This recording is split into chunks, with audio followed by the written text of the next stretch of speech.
नमस्कार सब केहू के। हम अर्जुन ब्रांडेड लोक गायक ई वीडियो एक्सप्रेस न्यूज के माध्यम से बना रहल बनी।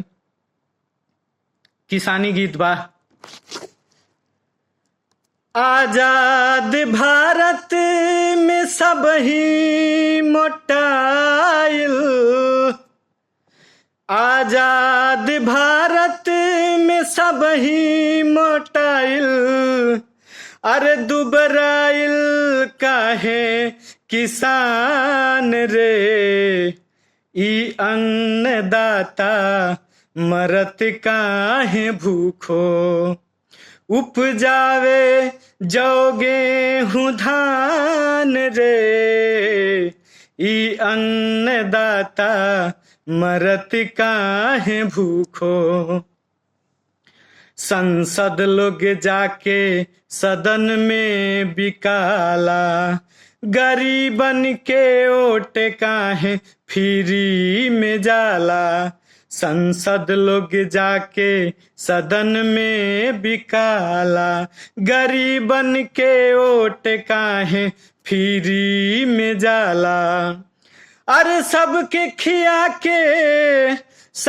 खिया के बनल काहे बेईमान रे, ई अन्नदाता मरत काहे भूखो, उपजावे जौ गेहूं धान रे, ई अन्नदाता मरत काहे भूखो।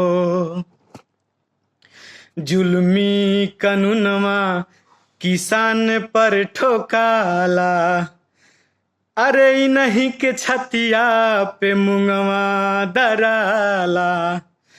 जुल्मी कानूनवा किसान पर ठोकाला, अरे नहीं के छतिया पे मुंगवा दराला। अरे सुन सुन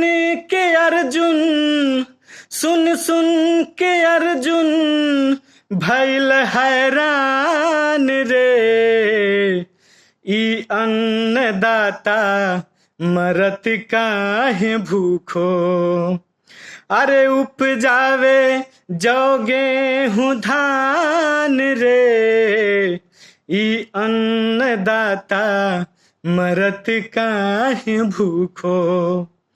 आजाद भारत में सब ही मोटाइल, अरे दुबराइल काहे किसान रे, ई अन्नदाता मरत काहे भूखो, उपजावे जौ गेहूं धान रे, ई अन्नदाता मरत काहे भूखो।